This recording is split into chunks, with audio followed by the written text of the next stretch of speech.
Well, welcome back to another video on the channel. It's actually almost a little chilly out today. For the first time after having a drought for almost 3 weeks, we've actually had some rain and it's only like 64 degrees. Some of you guys might remember that I was complaining that one of my cameras just disappeared. I'm like right over here somewhere. I set it down and then since then I can't find it. It's gone. Still haven't found it, but I'm filming with a new camera. Well, not new. I mean, I've had it for a while, but I never really used it because I didn't like it, but now I'm kind of forced to use it, so hopefully it works out okay. Now we're going to talk about the exhaust that's coming for this car here in just a few minutes in the video. It's still stock, and some people say that you can do an emotion start if you hold one of the paddles in when you cold start the car. I've noticed that that is not true, at least not on this car. Still sounds absolutely amazing though, but this V12, man, it needs opened up.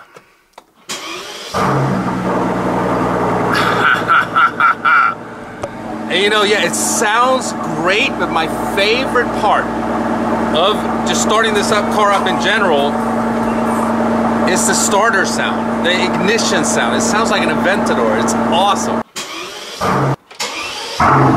So when I bought the car, it had 35,900 miles on it. It's got 37,225. So about 1,300 miles in the first like 10 days of ownership. I absolutely love this car. It's giving me that feeling, kind of like when I had the Ferrari as well. Like you just want to get in the car and just go somewhere. Like you're just, oh, I gotta go buy milk.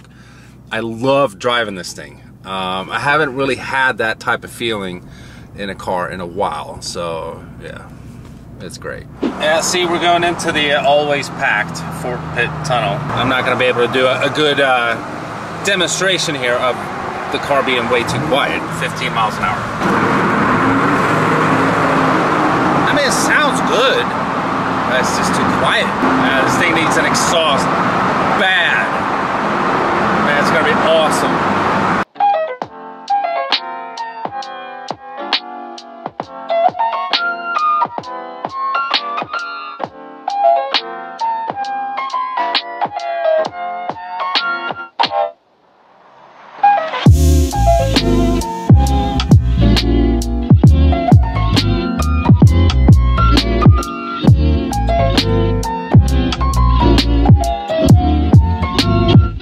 There's just bridges everywhere in Pittsburgh, which is actually really cool. It gives the city a nice character. I like downtown Pittsburgh. And we're driving down here because Sydney, she has just graduated middle school. So next year she'll be starting high school, and she's already started doing cheerleading practices and stuff with her new school. So we gotta go pick her up real quick. Hi, Lobster. Hi. How was practice? Yeah, I tumbled a lot. I'm like so tired. What? Oh, I'm on film. That's great. Oh, look, please don't put me in it because I don't. What? Please don't put me in it because I look awful. Please. No, you don't. Please. So I'm digging this flavor right here, and I'm still not sponsored, by the way. I don't know what a guy has to do to get sponsored. Tell him, Sid. I told you not to put me on camera. Okay, well. I mean, someone that knows someone, that is somebody at Celsius, has got to bump into one of my videos at some point and help me out. I mean, what do I have to do? Giving you guys all this free promo like non-stop. Come on, man. Sponsor me already.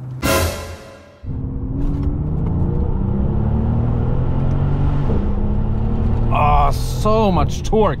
And the funny thing is, it's not, I mean, you feel it obviously in second gear, but it's not in second gear where you really feel it. It's when you get up to third, fourth, it just wants to keep on pulling. The power delivery in this thing is just, it's different from, you know, what I've been used to before. Second gear is usually always like the best in these performance cars, but not in this car. It really is an Autobahn, you know, missile cruiser, whatever you want to call it. That's like its intention. You can just tell it's a pure German luxury performance car. It's just that we don't have Autobahn here, you know what I mean? We can't, you know, do 100 to 200 comparisons. I mean, you can probably somewhere, but you know, you get busted during those speeds. It's jail time, baby. So I can't remember if I mentioned this in the video already, but I've found something that I don't like about this car. When you see this, you look through the side mirror and you're seeing the reflection of the vent. And it's like that on both sides.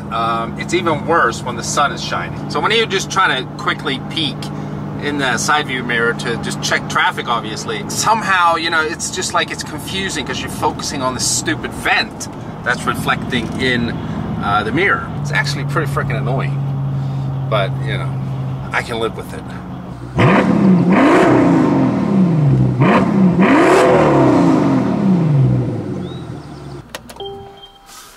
So yeah, while the car sounds really good, it's a V12 and all that, we still know that it needs opened up. And of course, I'm already in talks with FI about a full system for this car, and we're gonna get it. The only problem is that an S65 coupe is not the most common car on the market, so they actually don't have a system for the coupe, but they do have one for the sedan, which is more common than the coupe.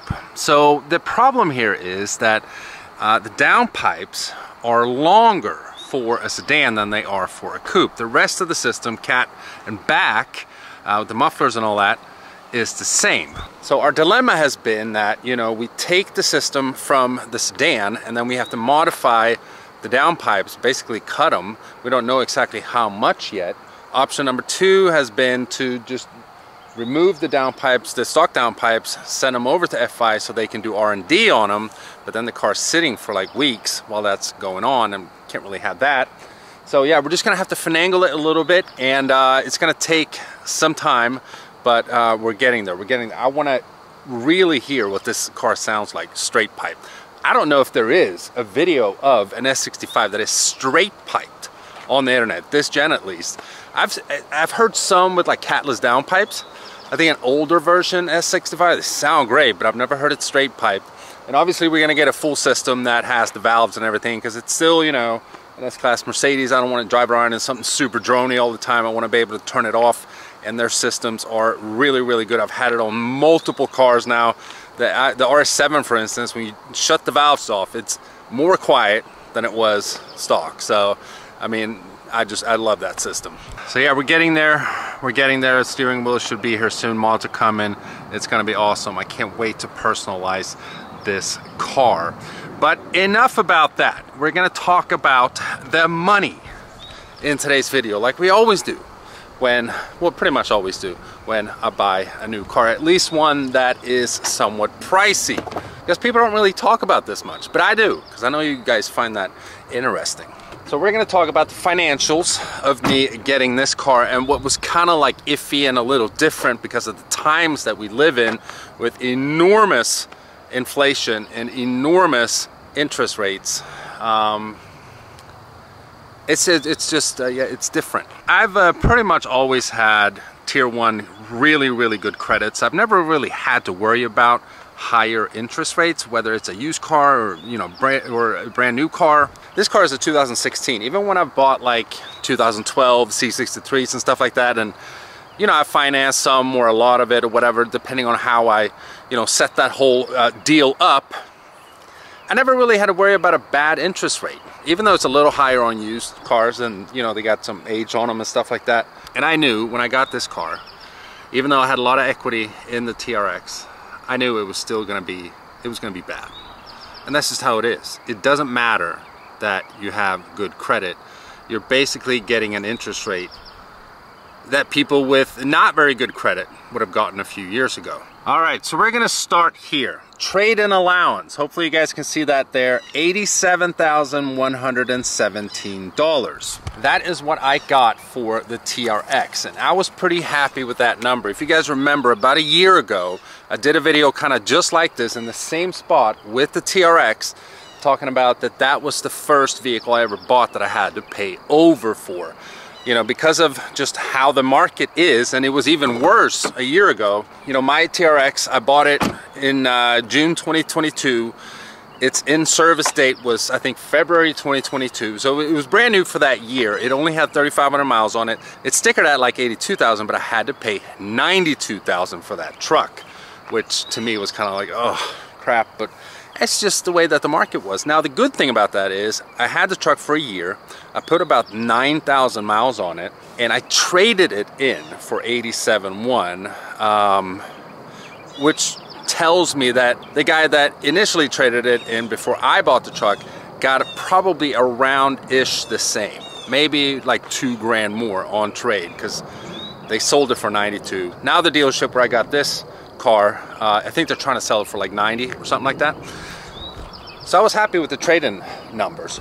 Also, this car, as you guys know already, is the spec that I want. It's the red interior.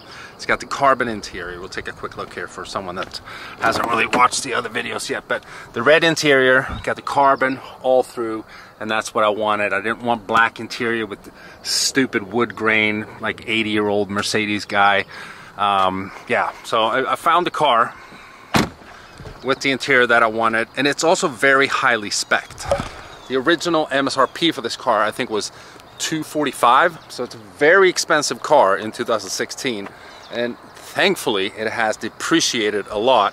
So I bought this car for $81,598. So anyhow, I got an extremely good deal on this car, in my opinion. All the other cars that I saw online, especially with the mileage, this had 35,900 miles on it when I bought it. With that pricing, being spec'd the way that I wanted, I mean, it was just a fantastic deal. So I was very happy with the numbers. The only thing that I was not very happy with, though, but it just is what it is. The interest rate, that's right, 9.29 interest rate. And I know, everyone's gonna be like, oh, you're so stupid. All these financial experts in the comments here now. Oh, can you do it? And I get it, it's a high interest rate, especially for someone that has tier 1 credit. So I'm gonna show what my credit was at the time as well. It's actually gone down a little bit because I've had to utilize my credit cards a bit more. I'm usually always like over 800, but it's still tier 1 credit there, 764 at the time when I bought this car. So I owed 60,000 on the TRX. So I had about 27-ish grand in equity that just, you know, transferred over to this car. The payment on this car is slightly lower than they were on the TRX. And if you've been following my channel for a long time, you already know, because I've gone through, you know, the financial and how YouTube works and all that stuff. The videos I've done so far on this car have done really well, and I can tell that my audience is way more interested in a car like this than they were in the TRX, although you guys seem to have loved the TRX as well. But in general, my audience seems to be very happy that I have an AMG back on the channel. I love AMG. This is like my dream AMG right here. So it's fun to make videos of it, and you guys know that my videos generate ad revenue, so I actually make money off of having these car payments and so on. So for someone that does what I do, it is justifiable. But yeah, a 9.2 interest rate on a car like this is awful. And the other thing is, I don't think anything's going to be changing when it comes to interest rates anytime soon, at least over a year. Maybe, you know, after the next presidential election, something like that. So yeah, I can probably find another lender somewhere that would refinance me for at least a little lower. But yeah, it's bad times when it comes to interest rates, really bad.